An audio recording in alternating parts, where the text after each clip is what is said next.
In this video, I'll detail how to fix can't access iCloud on iPhone 12, or if you can't access your Apple ID on your iPhone 12, then this video is going to walk you through. So this works on all the iPhone 12 series, iPhone 12, iPhone 12 mini, iPhone 12 Pro, and iPhone 12 Pro Max. So here, basically, if your Apple ID or iCloud access is disabled, so that if you click on it like this, you won't be able to access it, then this video is going to walk you through step by step.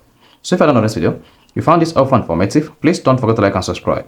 Now the first thing you want to do here is go to your iPhone settings, and on the settings page you want to scroll down until you get to screen time, then click on that.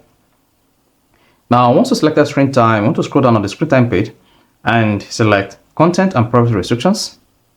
Once you selected that, on the content and privacy restrictions page, all you just need to do is just scroll down to get to allow changes to, and here you have series of options including account. Then to fix iCloud account disabled or can't access your iCloud account on your iPhone, tap account and set this to allow. Once you set this to disallowed, you'll not be able to make changes to your iCloud account, either change your name or access your iCloud service on your iPhone.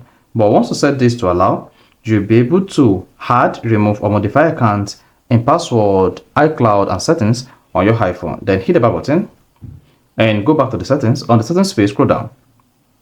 Then you should see the disabled iCloud access now enabled. Now you can now access your Apple ID account. So this is how to basically fix can't access iCloud or Apple ID disabled on iPhone 12. So if you found this helpful and informative, please don't forget to like and subscribe.